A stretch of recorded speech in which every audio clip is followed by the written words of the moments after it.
Halo, apa kabar? Semoga kalian tetap dalam keadaan sehat. Bertemu lagi dengan saya dalam pembahasan sosiologi kelas 11, yaitu topik kita kali ini adalah masalah pembentukan kelompok sosial. Di dalam pertemuan kita yang lalu, kita sudah membahas tentang dasar pembentukan kelompok sosial, di mana di situ kamu sudah mendapatkan tentang apa yang dimaksud dengan kelompok sosial, kemudian faktor-faktor apa saja yang menimbulkan atau menyebabkan terbentuknya kelompok atau dasar-dasar pembentukan kelompok, dan kamu juga mendapatkan tentang teori-teori kelompok sosial atau faktor-faktor penyebab timbulnya kelompok sosial. Nah, untuk pertemuan kita kali ini, kita akan masuk kepada bagian kedua, yaitu berbagai bentuk dan jenis kelompok kepentingan di dalam masyarakat. Nah, paling tidak ini nanti akan menjelaskan kira-kira apa-apa saja jenis-jenis kelompok kepentingan yang terdapat di dalam masyarakat. Baiklah, kita mulai saja. Oke, sebelum kita mulai pembelajarannya, ada baiknya kamu akan mengetahui dulu kira-kira tujuan pembelajaran kali ini adalah apa saja. Yang pertama, tentunya kamu bisa mengidentifikasi ragam pengelompokan sosial dari berbagai macam sumber. Yang kedua, kamu bisa mengumpulkan data tentang ragam pengelompokan masyarakat melalui diskusi kelompok dan tugas kelompok. Yang ketiga, kamu dapat menganalisis sehingga kamu bisa mengklasifikasi ragam pengelompokan sosial di masyarakat sekitar kamu. Itu kira-kira target yang diharapkan setelah kamu mempelajari pengelompokan sosial dan ragam pengelompokan sosial di dalam masyarakat ini. Oke, kita lanjutkan. Sebelum kita mulai pelajaran mengenai ragam pengelompokan sosial, coba kamu cermati sebentar video berikut ini. Kami siang, dengan dijemput pihak keluarga dan tim pengacaranya, YouTuber Frank Sampah, Ferdinand Paleka bersama kedua rekannya resmi bebas dari tahanan Mapolrestabes Bandung. Hampir 1 bulan, Ferdinand Paleka bersama kedua rekannya, Aidil dan juga Tubagus, merasakan dinginnya jeruji besi atas tuduhan kasus prank sembako berisikan sampah terhadap transpuan di kota Bandung. Menurut Kasat Reskrim Polrestabes Bandung, AKBP Galih Indragiri. Baik, berdasarkan video tersebut, maka menurutmu kelompok sosial apa saja yang terlibat dalam berita ini? Oke, mungkin jawaban kamu salah satunya adalah bahwa ada satu kelompok formal, yaitu kepolisian. Nah, tentu kalau dikatakan dia kepolisian itu kelompok formal, lantas kalau YouTuber itu kira-kira kelompok apa? Oke, supaya kamu tahu nanti jawabannya, maka kita mulai membahasnya saja, ya. Apa-apa saja ragam pengelompokan sosial di masyarakat, kira-kira fungsinya apa, begitu ya. Nah, nanti untuk klasifikasi kelompok sosial, maka ada 2 jenis kelompok sosial klasifikasinya. Yang pertama kita lihat nanti berdasarkan ahli, yang kedua menurut kriteria. Nah, kita lihat yang pertama menurut ahli. Menurut ahli atau ilmuwan, ada beberapa ilmuwan nanti dia. Yang pertama menurut si Emil Durkheim. Emil Durkheim mengatakan bahwa kelompok sosial itu terdiri dari 2, yaitu kelompok sosial dengan solidaritas organis dan kelompok sosial dengan solidaritas mekanis. Nah, jika dikatakan dia solidaritas organis, maka tentu itu didasarkan kepada ikatan-ikatan yang dimiliki oleh kelompok itu sebenarnya dasarnya apa? Nah, solidaritasnya. Nah, kalau dia yang organis, berarti intinya ikatan yang terjadi antar anggota dalam kelompok tersebut itu disebabkan karena apa? Karena saling ketergantungan atau saling membutuhkan. Sementara kalau di dalam ikatan solidaritas mekanis itu atas dasar kepercayaan atau perasaan. Kenapa? Karena di dalam masyarakat dengan solidaritas organis biasanya ada pembagian kerja yang rinci. Jadi tidak bisa satu orang mengerjakan semua hal sekaligus. Ada ahlinya tertentu. Seorang dokter itu mempunyai keahlian khusus dokter. Jadi seorang perawat tidak bisa bekerja sebagai dokter atau berfungsi sebagai dokter. Nah, oleh karena itu maka ikatan yang terjadi antar anggota dalam kelompok tersebut biasanya adalah karena saling membutuhkan tergantungan. Nah, sementara dalam kelompok solidaritas mekanis, maka yang diutamakan adalah kesamaan perilaku dan sikap. Tidak ada keahlian, tidak ada yang namanya spesialisasi. Setiap orang dianggap sama. Nah, ikatan antar anggota kelompok biasanya adalah kesadaran kolektif atau kepercayaan dan perasaan kelompok. Nah, contoh kelompok dengan solidaritas organis yang langsung itu adalah kelompok masyarakat di perkotaan, misalnya kelompok kerja di perkotaan. Sementara yang solidaritas mekanis itu contohnya adalah kelompok masyarakat desa. Oke, itu dia menurut si Emil Durkheim. Yang kedua, menurut yang namanya Ferdinand Tonis. Ya, kita lihat menurut Ferdinand Tonis. Ferdinand Tonis mengatakan bahwa kelompok sosial itu terdiri dari dua macam juga. Ya, yang pertama kelompok yang disebut nanti dengan paguyuban, dan yang kedua kelompok yang disebut dengan tambayan. Kelompok paguyuban menurut Ferdinand Tonis atau yang disebut dengan Gemeinschaft ada kelompok yang diikat oleh ikatan hubungan batin yang murni, alamiah dan kekal. Jadi alamiah artinya tanpa dibuat-buat, kekal artinya bertahan lama, ya. Sementara patembayan atau Gesellschaft itu biasanya hubungannya yang didasarkan kepada kepentingan apa, misalnya saya menjadi kelompok dengan seseorang misalnya karena saya membutuhkan ilmunya, seperti itu. Nah, jadi kalau dia yang namanya paguyuban itu contohnya adalah keluarga, kerabat, dan kelompok-kelompok yang berhubungan darah. Kemudian patembayan itu contohnya kelompok pekerja, ya. Oke, yang ketiga ilmuwan yang berikutnya adalah Herzel Giller, ya. Si Herzel Giller mengatakan bahwa kelompok sosial itu terdiri dari kelompok-kelompok di mana nanti dia ada kelompok yang sifatnya terbuka, ada kelompok yang sifatnya tertutup. Kelompok terbuka artinya bahwa kelompok itu terbuka kepada semua perubahan-perubahan yang berasal dari luar, ya, terhadap perubahan-perubahan yang berasal dari luar, dan peka atau tanggap terhadap bentuk perubahan dan pembaharuan tersebut. Contohnya adalah parlemen. Parlemen itu anggota DPR misalnya. Anggota DPR harus menyesuaikan diri senantiasa dengan perubahan sehingga setiap undang-undang ataupun produk legislatif yang dihasilkannya itu sesuai dengan kebutuhan masyarakat. Sementara ada yang namanya kelompok tertutup atau kelompok yang cenderung sulit menerima perubahan. Biasanya kelompok ini lebih suka menjaga kestabilan atau tidak adanya perubahan dalam kelompok tersebut. Nah, contohnya saja adalah kelompok dalam masyarakat suku-suku terasing seperti suku-suku masyarakat yang tertutup seperti Baduy atau kelompok-kelompok suku anak dalam misalnya. Oke, itu menurut si Herzel Giller. Nah, kemudian nanti yang keempat ada Robert Bierstedt.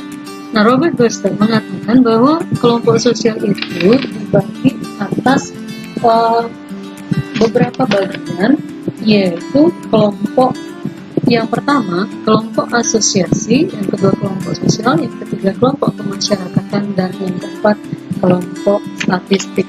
Nah, kelompok yang dikatakan dengan asosiasi adalah kelompok yang memiliki kesadaran akan jenis atau persamaan kepentingan pribadi maupun kepentingan bersama. Kemudian ada ikatan organisasi di dalamnya. Itulah yang dikatakan dengan kelompok asosiasi. Jadi organisasi-organisasi atau asosiasi resmi itu dikatakan sebagai kelompok asosiasi.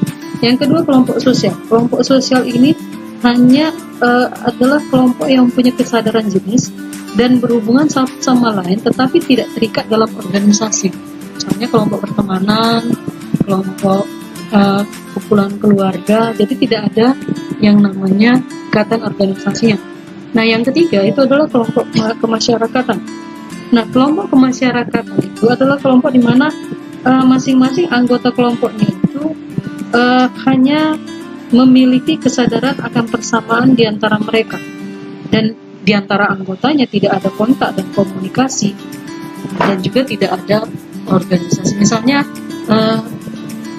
antara orang-orang yang berjenis kelamin perempuan karena sama-sama perempuan, atau di antara orang-orang yang sama-sama pedagang, ketika ada penggusuran maka bersama-sama pedagang ini memprotes karena dia sadar bahwa dia adalah pedagang di tempat tersebut. Itu adalah kelompok kemasyarakatan. Yang terakhir adalah kelompok statistik. Kelompok statistik ini adalah kelompok yang ada hanya dalam arti analisis, dan itu merupakan hasil ciptaan daripada ilmuwan. Jadi artinya bahwa kelompok-kelompok ini dibentuk untuk keperluan ilmu pengetahuan. Oke, itu menurut Robert Burston. Nah, kemudian yang berikutnya ada ilmuwan yang berikutnya yang kita sebut dengan menurut Robert K. Merton. Nah, Merton mengatakan bahwa kelompok sosial itu terdiri dari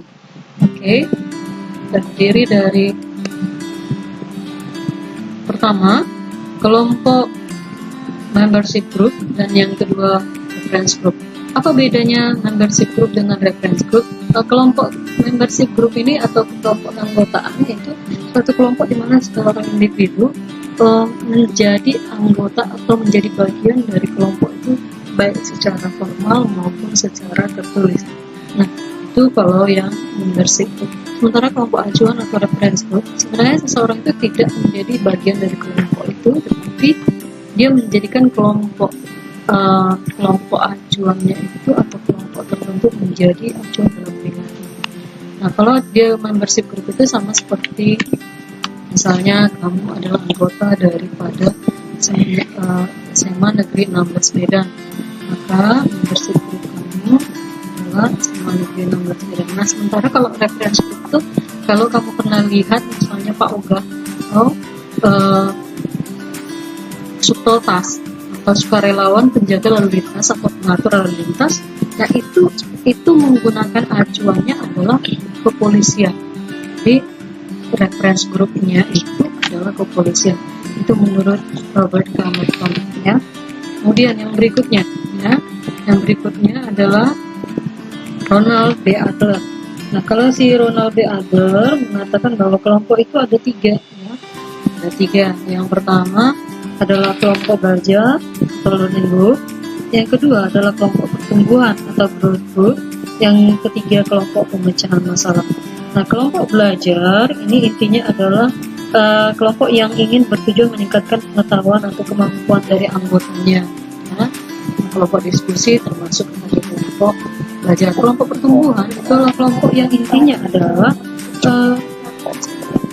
memfokuskan perhatiannya pada permasalahan pribadi yang dihadapi anggotanya. Jadi dia berupaya untuk membantu anggota supaya anggota tersebut mampu untuk menyelesaikan atau meningkatkan perkembangan kepribadian. Jadi kelompok psikologi atau kelompok tumbuh bersama itu kelompok PA itu termasuk kepada growth group. Nah, kemudian kelompok pemecahan masalah. Nah, ini intinya adalah bahwa kelompok ini ditujukan untuk membantu anggota mengidentifikasi tantangan dan mengarahkan menyelesaikan masalah-masalah atau memberikan solusi yang tepat pada permasalahannya.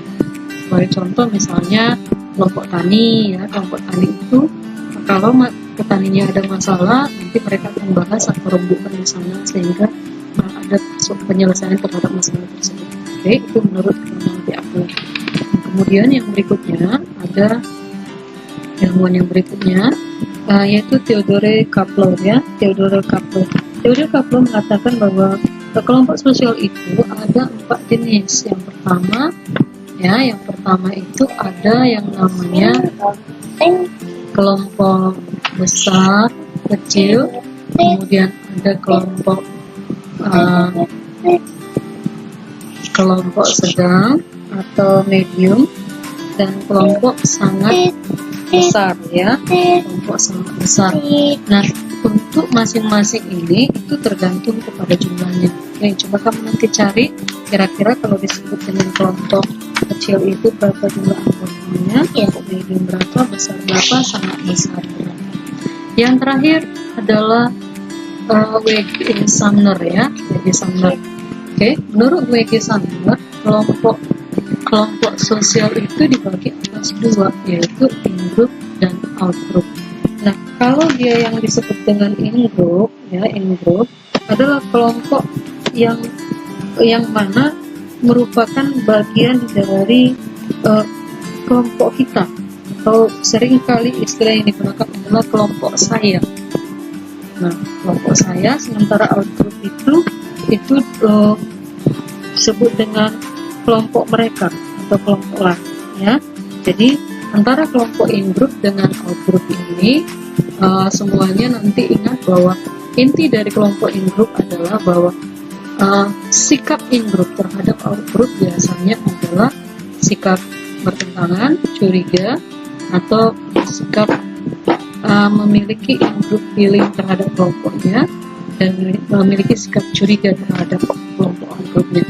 Sebagai contoh, misalnya kalau kamu adalah siswa SMA Negeri 16 Medan, maka kamu memilih in-group kamu adalah SMA Negeri 16 Medan. Berarti out-group kamu adalah SMA-SMA lain di luar SMA Negeri 16 Medan. Kemudian in-group kamu adalah keluargamu, maka out-group kamu adalah kelompok-kelompok keluarga yang ada di luar keluarga kamu. Ya, itu yang merupakan kelompok-kelompok yang disebut dengan in-group dan out-group. Nah, sekarang kita masuk kepada yang berikutnya, yaitu klasifikasi kelompok menurut kriteria. Kalau menurut kriteria, maka kelompok sosial itu nanti dibagi atas beberapa, ya. Yang pertama, berdasarkan kejelasan struktur, norma, dan perannya, dan yang kedua berdasarkan sifat dan proses sosialnya. Kalau berdasarkan kejelasan struktur dan norma serta peran, maka kelompok sosial itu dibagi nanti atas kelompok sosial yang teratur dan kelompok sosial yang tidak teratur, ya. Kelompok sosial yang teratur dan kelompok sosial yang tidak teratur. Nah, jika dikatakan sebagai kelompok sosial yang teratur, maka artinya adalah kelompok ini memiliki struktur, ada normanya, kemudian ada peran-peran daripada anggota kelompoknya. Dan biasanya sifat kelompok sosial yang seperti ini, kelompok sosial teratur ini sifatnya permanen atau kebersamaannya itu dalam jangka waktu yang panjang. Nah, sementara yang kedua adalah kelompok sosial tidak teratur. Nah, kelompok sosial tidak teratur. Kelompok sosial tidak teratur itu nanti ada tiga, ada crowd atau kerumunan, yang kedua ada massa, yang ketiga ada publik. Kemudian yang terakhir, berdasarkan sifat dan proses sosialnya, maka ada kelompok formal sekunder, ada kelompok formal primer, dan yang berikutnya formal, informal sekunder, dan informal primer. Oke, kita masuk kepada yang pertama, kelompok sosial teratur. Nah, untuk kelompok sosial teratur, tentu untuk beberapa kelompok itu sudah dijelaskan di depan, yaitu kelompok Gemensa, Gesellschaft, in-group, out-group, membership, dan kelompok yang ini, ya. Nah, sudah dijelaskan. Nah, sekarang yang perlu kita bahas berarti ada 4 kelompok primer dan sekunder, kemudian kelompok formal dan informal, serta kelompok pressure group dan kelompok interest group, ya, serta kelompok okupasional dan kelompok volunteer. Kita masuk kepada primer dan sekunder. Nah, kalau bicara kelompok primer itu berarti adalah kelompok yang ditandai dengan hubungan yang erat, kemudian anggotanya saling mengenal dan sering berkomunikasi secara langsung atau face to face, ya. Nah, itu ya. Ikatan psikologi serta kerjasama juga bersifat pribadi, ya. Contohnya misalnya apa? Contohnya adalah keluarga. Nah, keluarga itu termasuk kepada kelompok primer. Nah, yang kedua kelompok sekunder. Kelompok sekunder adalah kelompok yang mana nanti dia jumlah anggotanya banyak sehingga tidak saling mengenal, hubungan relatif renggang di mana anggotanya tidak perlu saling mengenal secara pribadi dan sifatnya tidak permanen, ya. Oke. Nah, biasanya hubungan yang terjadi itu biasanya formal, ya. Dan sedikit sekali terjadi kontak antara anggotanya. Oke. Kira-kira apa contohnya? Misalnya yang termasuk kepada kelompok sekunder itu organisasi dan perusahaan. Oke, itu yang pertama. Yang kedua, kelompok formal dan kelompok informal. Nah, kalau kelompok formal itu berarti adalah kelompok yang merupakan organisasi yang mempunyai peraturan yang tegas dan sengaja dibuat oleh anggota-anggotanya untuk ditaati serta mengatur hubungan antara anggota. Ya, berarti di dalam kelompok formal ada struktur organisasinya. Yang mana di antara ini? Tentu yang ini, ya kan? Nah, kemudian yang kedua, kelompok informal, ya. Kelompok informal. Kelompok informal adalah organisasi kelompok yang tidak resmi serta tidak memiliki struktur atau organisasi. Biasanya dibentuk berdasarkan pengalaman dan kepentingan-kepentingan yang sama dari anggota kelompok. Misalnya ini ya, ini kan bukan kelompok yang formal ya, ini. Nah, kemudian yang berikutnya ada kelompok okupasional dan kelompok volunteer ya, kelompok okupasional dan kelompok volunteer. Nah, yang dimaksud dengan kelompok okupasional itu adalah kelompok yang mana biasanya dia terdiri dari orang-orang yang melakukan pekerjaan sejenis, ya. Terdapat pada masyarakat yang heterogen dan ada pembagian kerja, sistem pembagian kerja dan didasarkan kepada spesialisasi. Jadi dia tadi pertama adalah melakukan pekerjaan sejenis, kemudian ada spesialisasi. Itu yang paling utama. Ini adalah kelompok okupasional. Nah, bagaimana dengan kelompok volunteer ya? Kalau kelompok volunteer bagaimana? Nah, kelompok volunteer itu adalah kelompok orang-orang yang punya kepentingan yang sama, tapi tidak mendapatkan perhatian masyarakat yang daya jangkaunya lebih luas. Mereka hanya mencoba memenuhi kepentingan anggota dengan kemampuan dirinya sehingga tidak mengganggu kepentingan masyarakat. Misalnya kelompok volunteer itu adalah kelompok-kelompok orang yang mau melakukan sesuatu bagi masyarakat tanpa ada perhatian dari masyarakat secara khusus, kelompok kerja bakti dan sebagainya. Nah, yang berikutnya ada pressure group dan interest group ya. Kalau dikatakan dengan pressure group ya, pressure group itu adalah suatu kelompok, suatu kelompok atau suatu institusi politik ya yang dipergunakan oleh masyarakat untuk menyalurkan aspirasi dengan tujuan untuk mempengaruhi, untuk mempengaruhi juga membentuk suatu kebijakan pemerintah. Ya, itu yang dimaksud dengan pressure group. Salah satu contoh pressure group itu adalah lembaga swadaya masyarakat. Jadi lembaga swadaya masyarakat itu termasuk lembaga pengontrol ya, pengontrol kebijakan-kebijakan yang dikeluarkan oleh pemerintah atau tindakan-tindakan yang dilakukan oleh organisasi-organisasi tertentu di dalam masyarakat sehingga kepentingan masyarakat bisa dijaga ya.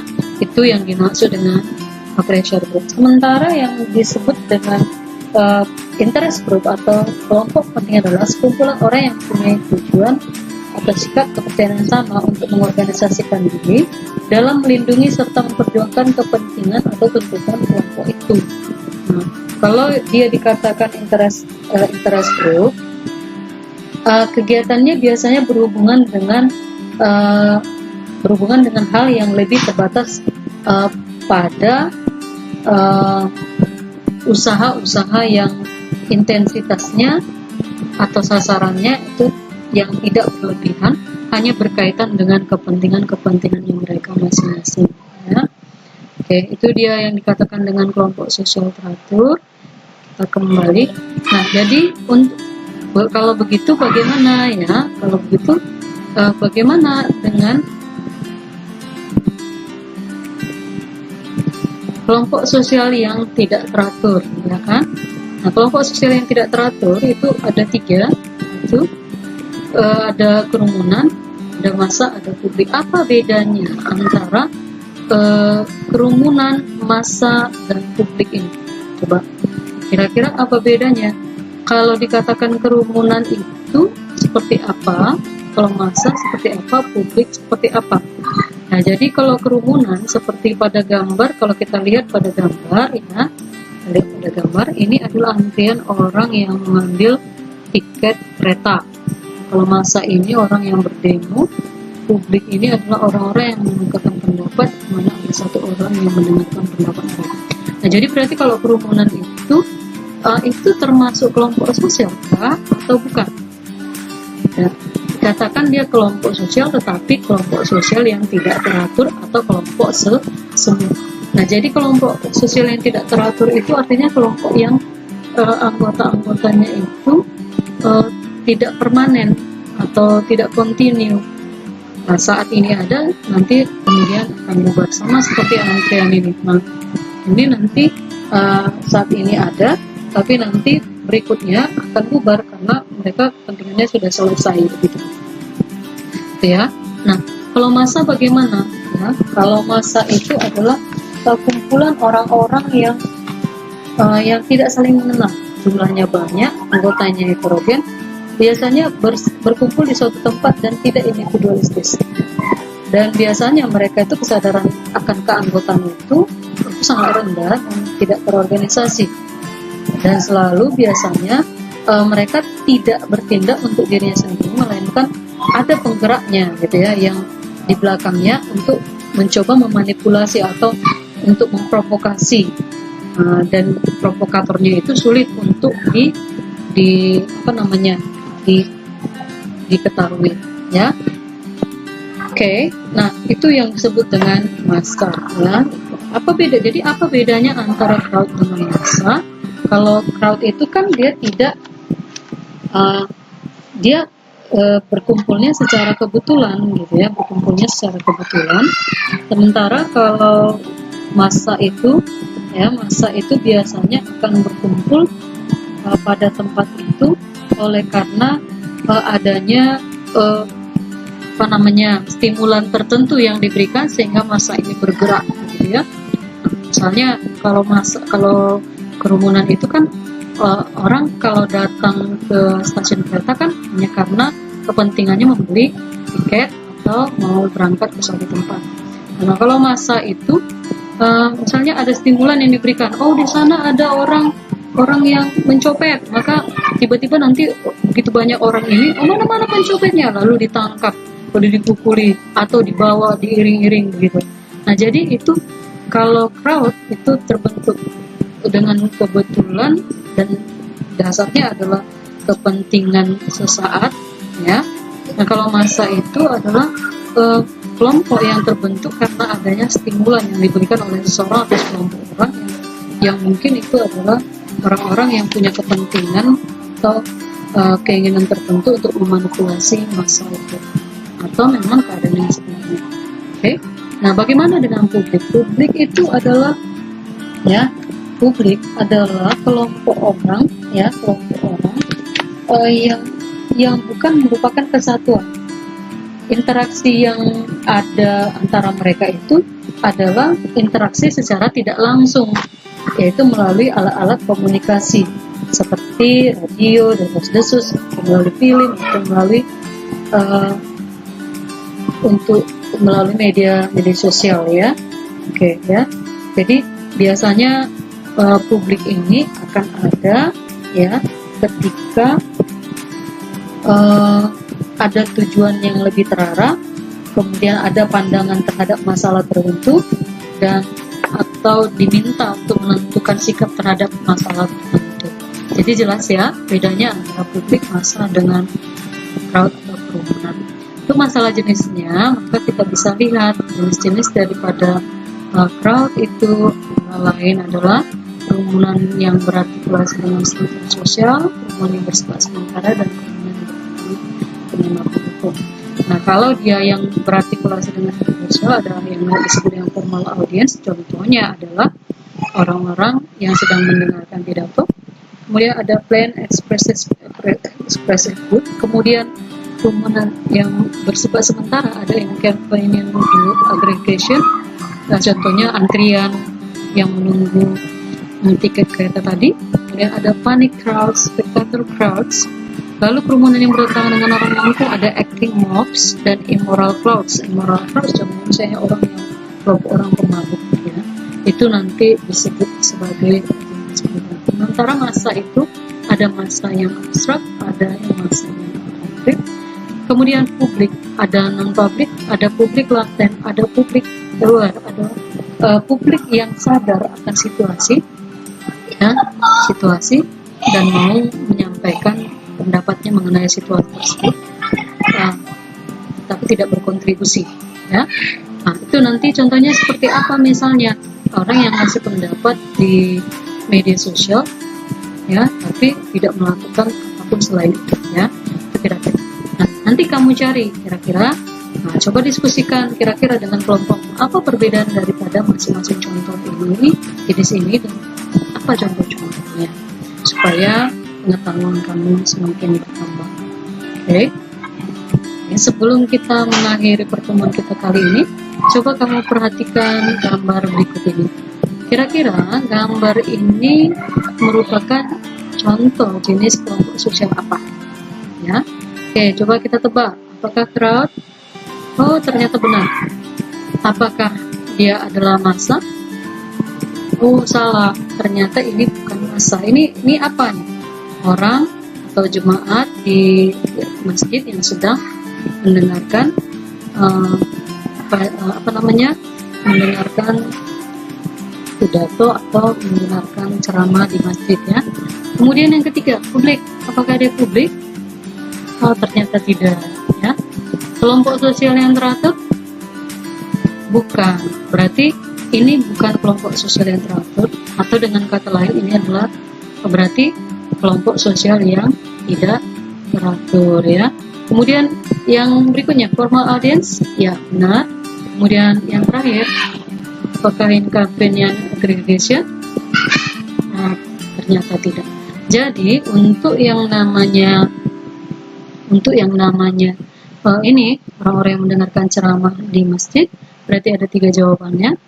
Dia merupakan kelompok sosial yang tidak teratur, dan dia merupakan contoh crowd atau kerumunan, dan merupakan kerumunan jenis formal audiences. Oke, sampai sekian pertemuan kita kali ini. Kira-kira jika ada yang mau ditanyakan atau yang akan dibahas, maka diskusikan di dalam kelas kita berikutnya. Demikian saja, semoga berguna bagi kamu, dan sampai jumpa.